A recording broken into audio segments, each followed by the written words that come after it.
Kikou, bienvenue Bonjour. dans cette nouvelle vidéo. Alors ça y est, nous sommes au Pérou. Pérou. Ça s'écrit Pérou, mais c'est le Pérou. Oui. Alors nous avons passé la frontière hier Ouais. et il y avait beaucoup de monde parce que c'est une frontière où il y a beaucoup de passages. Entre 10 et 15 000 personnes, hein, il me semble. Pour les grands week-ends, Ouais. Ils nous ont expliqué qu'effectivement il y avait à peu près 10 à 15 000 personnes qui passaient par là les grands week-ends. Et avant le Covid, c'était même jusqu'à 22 000 personnes. Donc c'est beaucoup de passages. Mais tout s'est bien passé. On a pris notre temps, on a fait les étapes les unes après les autres. Et Alors, ce qui était assez jubilatoire, c'est que nous avons fait les papiers assez rapidement et on était obligé de passer avec les bus. Et à chaque fois, une personne venait et dit: oui, vous avez fait remplir ces papiers-là? Oui. Vous avez rempli les autres papiers? Oui. Ah ok, on va vous faire passer la douane. Ok. La visite du camion avec des douaniers pour voir si tout va bien. Quelques minutes plus tard, une autre personne vient, dit: oui, vous avez rempli ces papiers? Oui.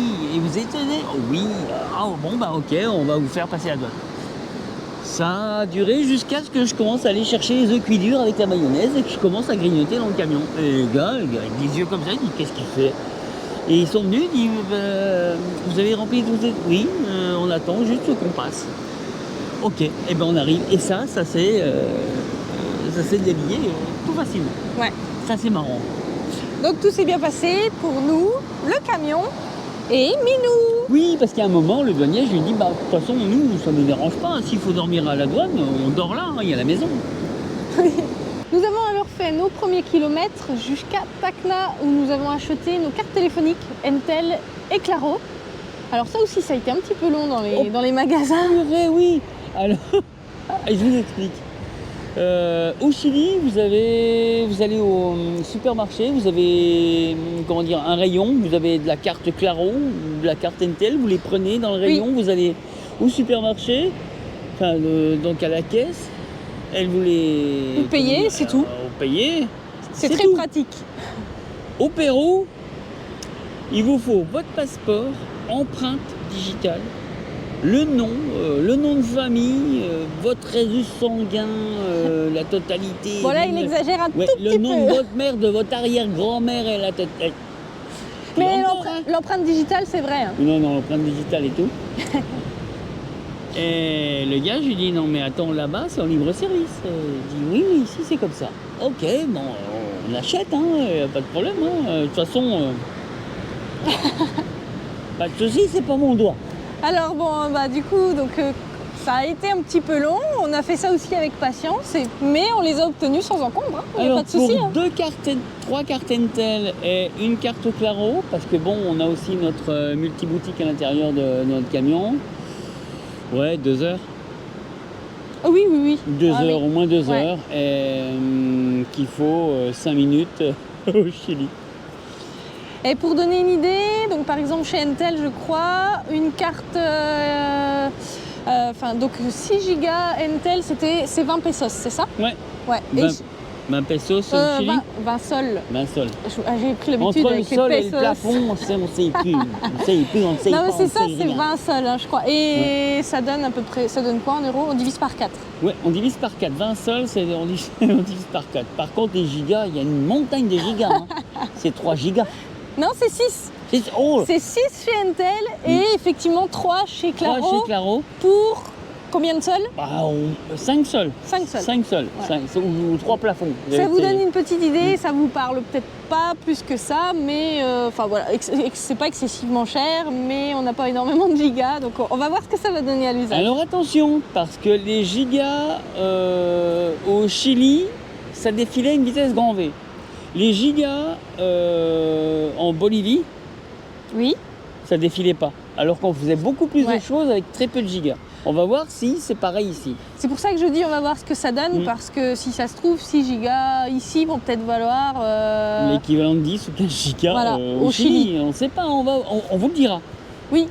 Mais c'est assez marrant, on a trouvé ça, empreinte digitale et tout. C'est tout juste, il n'y a pas le toucher rectal. Hein, mais bon. Alors c'est pour ça qu'hier ça nous a pris la journée entre... Ouais. Alors La d'abord douane. on a été récupérer les papiers du chat à La Zague au Chili, le matin de très bonne heure. 2 jours hein, pour les documents d'un animal. Et puis ensuite on a passé la frontière longuement. Alors 10 000 pesos au Chili pour faire les documents et 100 sols pour faire les documents aussi Pour le chat. pour le chat. Ouais. Oui. Bon après, on a des papiers, officiels et c'est voilà, on est content.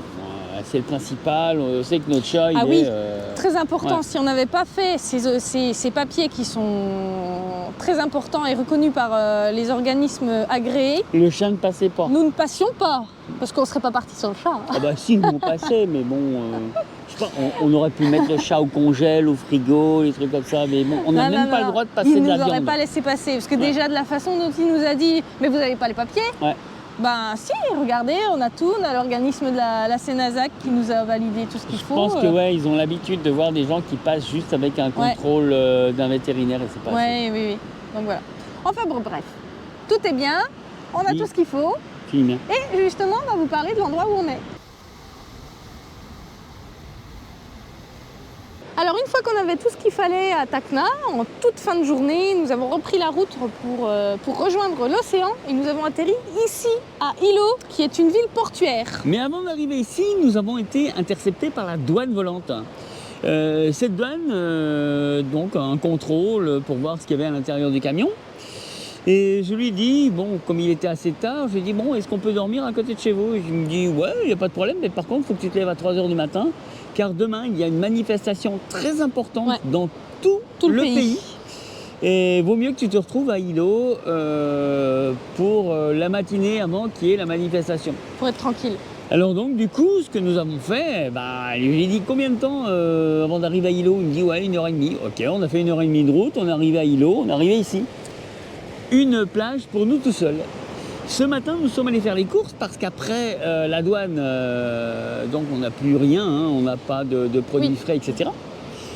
Et donc ce matin, nous sommes allés faire les courses au supermarché, donc chercher tout ce qui était produits frais, pommes de terre, salade, etc. Et au marché aussi. Et au marché aussi. Et qu'est-ce qui nous est arrivé? À 2 doigts de reprendre le camion, on a eu la manifestation, on a failli ne pas repartir. Et on est donc arrivé ici, on a fait à manger. Donc notre gardien, parce qu'on a un gardien de site ici, Un gardien personnel. qui nous dit je peux pas avoir à manger aujourd'hui parce que ma femme peut pas venir à cause de la manifestation, tu peux pas me donner un truc à bouffer? On lui a donc fait à manger. Tu lui as fait à manger. Ouais, mais c'est pareil. Avec amour. Oui, il est beau. Et donc on lui a fait manger, il a bien mangé, tout, c'est bien. Et là, on est en train de faire un petit tour et regardez, tout ça, ben, il n'y a que nous deux. Il y a juste un plongeur là qui fait de la pêche et notre gardien et le camion tout au fond. Franchement, On est super bien. moi j'adore les, comment dire, c'est les intersaisons. Ah Quand oui. il n'y a personne. Oui, parce que comme ça, on a la plage pour nous tout seuls. Et c'est... Je dirais qu'il y a encore une piste d'aviation qui a fait aimant sur Didier parce que nous sommes encore stationnés à quelques bons mètres d'une piste. Et ce qui fait que du coup, on peut admirer les atterrissages et les décollages des avions. Bon, il n'y en a pas énormément, mais il y en a quelques-uns, on en a déjà vu quelques-uns, pour le plus grand bonheur de Didier. Et des fois, quand je rêve bien, j'ai l'odeur de jet. C'est que du bonheur. Il est là. Je vous dis que c'est pour son plus grand bonheur. Hein. Oui, du jet. C'est bon le jet. Nous sommes donc sur la plage Pozo de Lisas à Ilo. Et le camion se trouve juste au-dessus. Et comme le terrain s'y prête bien, Didier, il gonfle la voile. Il est en forme, hein? Alors je peux vous dire que ça va mieux que les jours derniers, parce qu'il allait vraiment pas bien du tout, il avait hyper mal au ventre. Je me suis inquiétée, et heureusement ça s'est arrangé, parce qu'on était sur le point d'aller voir un médecin avant que ça empire. Et ouf, ça va beaucoup mieux.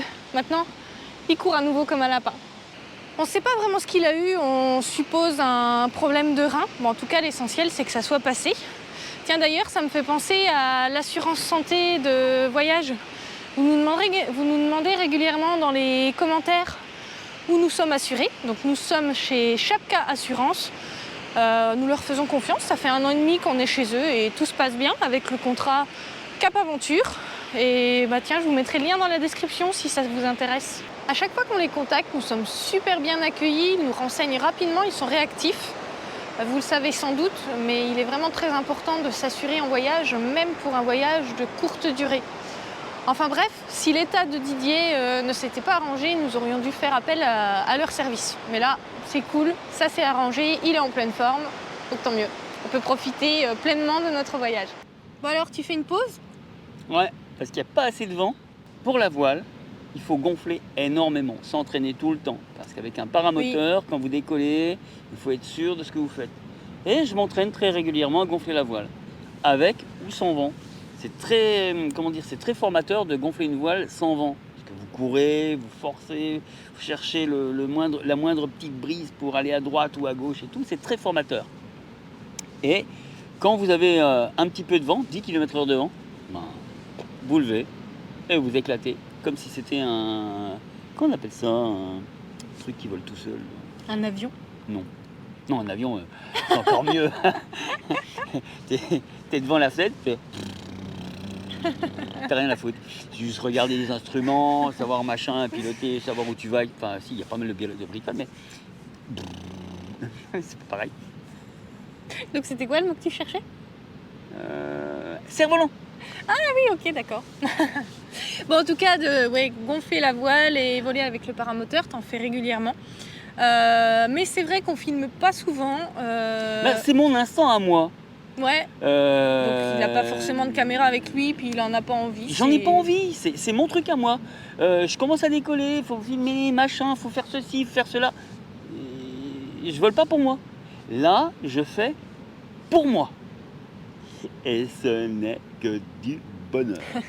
Puis moi, je suis pas toujours forcément avec lui. J'en profite parfois pour faire mes vidéos, tout ça. Donc, il n'y a pas de caméra à proximité pour le filmer. Donc là, aujourd'hui, j'ai pensé quand même à prendre un petit coup la caméra. Je voulais filmer un petit peu tout à l'heure. Et puis voilà, donc sur cette première plage du Pérou que l'on a fait. Je pense que tu auras l'occasion de voler encore d'autres fois sur d'autres plages du Pérou. Alors, dès que le terrain s'y prête, quoi. Alors rappelle-toi, quand on a visité le Pérou il y a quelques années de ça, il n'y a pas une vidéo là-dessus déjà? Si, nous sommes déjà venus en vacances au Pérou pendant à peu près 15 jours et j'avais fait une vidéo, donc je vous glisserai la petite fiche là dans l'angle. Non, pas là, là. Non, c'est là. Non, là. Non, c'est là. Bon là. Bon, donc qu'est-ce que tu voulais dire? Je sais plus. Que tu avais fait du paramoteur peut-être à Lima? Ah oui, c'était pas du paramoteur, c'est parapente en biplace. Parapente en biplace. Au-dessus de la ville de Lima, c'était vraiment magnifique. Et c'est vrai que toute la côte, pour aller jusqu'à Lima, ce sont des plages comme ça. Pas de ronces, pas de choses qui agressent la voile, choses comme ça. Je vais me régaler. Oui, je pense qu'il va se régaler. Et vous inquiétez pas, vous n'aurez pas plus de vidéos. En parlant de se régaler, donc vous avez vu le camion là, il est stationné juste au-dessus. Et c'est pareil, on se régale avec la vue parce qu'on est vraiment bien installé. Ah, c'est top, là. Attends, c'est couvert. Hein. Comme on le disait, la plage température quasiment... c'est tout ce que je rêve. Bah oui, je suis en débardeur. C'est le bonheur. Il fait super bon. Et la plage, rien pour nous. La voile en attente, que le vent revienne. Puis voilà, on est bien. Allez, à tout bientôt. Nous avions besoin de faire le plein d'eau pour Mike the Loup et on n'a pas encore trouvé d'endroit pour faire le plein d'eau. On a demandé à des stations-service, à quelques personnes et on n'a pas trouvé. Alors du coup, nous sommes venus chez les pompiers à Hilo. Super sympathique et puis on a pu faire le plein d'eau sans problème. Alors nous voici aujourd'hui. Nous avions un gros souci avec l'eau potable. Nous sommes venus voir nos deux amis maintenant. Qui nous offrent de l'eau bien gentiment. On a voulu payer, ils ne veulent pas. Par contre, merci aux pompiers de Hilo. Merci beaucoup. À bientôt. Merci beaucoup.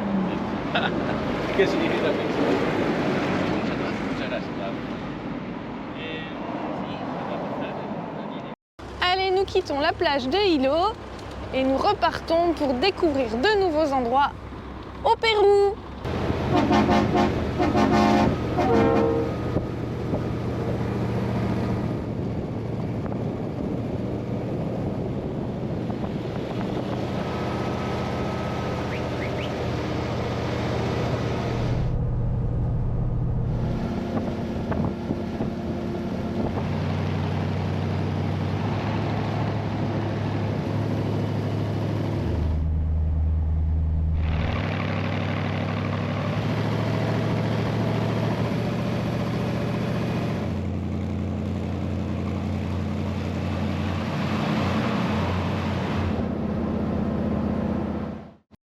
Nous sommes dans la deuxième ville du Pérou, à Arequipa, à 2300 mètres d'altitude.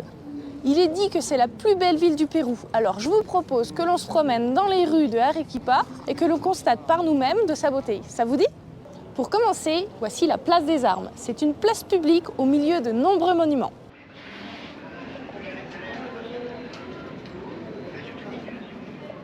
Au cœur de cette place se trouve une fontaine en bronze au milieu de laquelle se tient Tuturutu, une statue en forme de lutin. Elle représenterait un soldat du XVIe siècle chargé d'annoncer les nouvelles et événements publics. Et une légende raconte aussi qu'il aurait été pétrifié par le froid.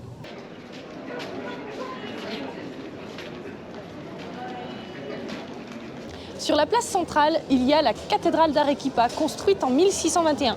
Et c'est la seule cathédrale du pays qui utilise toute la longueur de la place centrale. Voici l'église de la Compagnie de Jésus, construite par les Jésuites au XVIIe siècle. La façade, taillée dans le Sillar, une roche volcanique blanche, arbore de multiples motifs. L'extérieur est joliment sculpté. Allons voir l'intérieur, qui est tout aussi beau.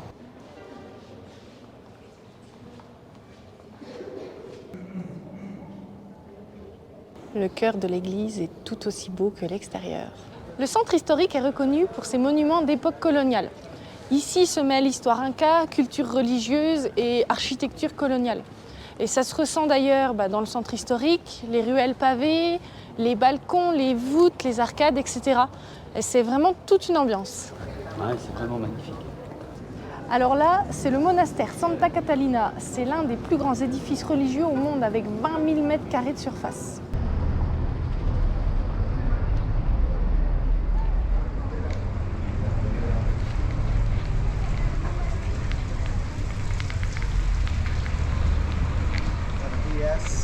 Yes.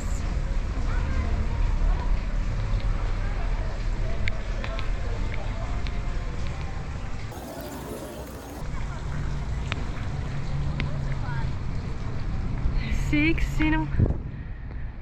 On aboutit sur une terrasse. On surplombe le monastère Santa Catalina. C'est trop bien. Et tout ce petit monde est entouré de plusieurs volcans, dont le volcan Misti, 5822 mètres d'altitude. C'est le 3e plus grand volcan du monde.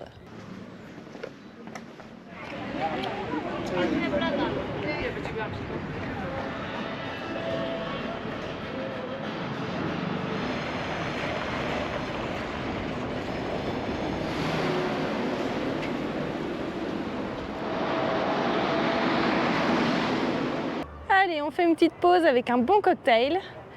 Et pour une bonne pause, rien de tel que de prendre de la hauteur, on surplombe la place des Armes, la cathédrale, toute la ville.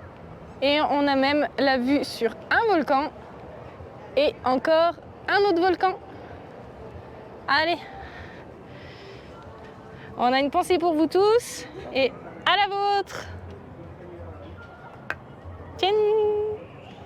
Retour sur la place des Armes. Bon alors je confirme, la ville d'Arequipa est vraiment très très jolie. Et on en a fait qu'un 10e. Oui, alors on a essayé de vous partager l'essentiel, on va dire, ou ce que l'on a pu en une journée, mais c'est vrai qu'il faudrait vraiment une longue vidéo pour tout vous partager. Mais en tout cas, ça vous donne un bel aperçu. Tout à fait. Et c'est vrai qu'on ne pourra pas tout vous mettre. Toutes les photos que j'ai faites, c'est incroyable. Ouais. Entre les photos, les petites vidéos et tout, on ne pourra pas tout vous mettre. Donc on vous fera un petit concentré d'Arequipa. C'est ça. Et la ville est vraiment très agréable aussi. Hein. On y a passé la journée. On s'est senti en sécurité. Ah c'est oui, joli. oui, il y a de la police partout. Par contre, au bout d'une journée, ça y est, j'ai vu un peu trop de monde. Oui, bah ça c'est sûr. Moi je suis pareil. Hein.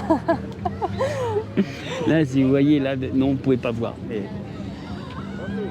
il y a un monde fou. Oui. Il y a vraiment beaucoup de monde, ne serait-ce que sur la place des Armes. Moi je vais vous montrer. Regardez. Il y a encore plus de monde que ce matin, quand on a fait la vidéo. Il y a plein de monde derrière. Mais bon, ça rend la ville ultra vivante. Hein. C'est ce qui fait son charme aussi. Hein. Ah oui, pour être vivant, c'est vivant. Là, tu t'embêtes pas une Donc seconde. il y a beaucoup de Péruviens, mais évidemment, il y a aussi beaucoup de touristes. Oui, alors tous les gens qui sont tout blancs. Ouais. Alors ça parle anglais, français, hollandais, allemand. Ils sont Russe, tout blancs. on a entendu du Oui, russe c'est russe aussi. Mais ils sont tout blancs. Ouais. C'est vrai que je pense qu'il y a dû avoir beaucoup de pluie par chez vous, non quelque temps.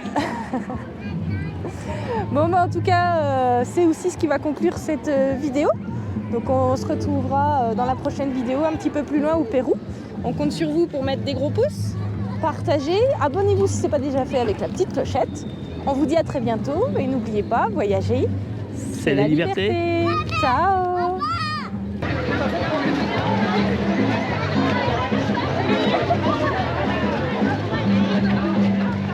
Alors ils sont venus chercher les gens sur les bancs pour faire une grande farandole. Et tout le monde danse.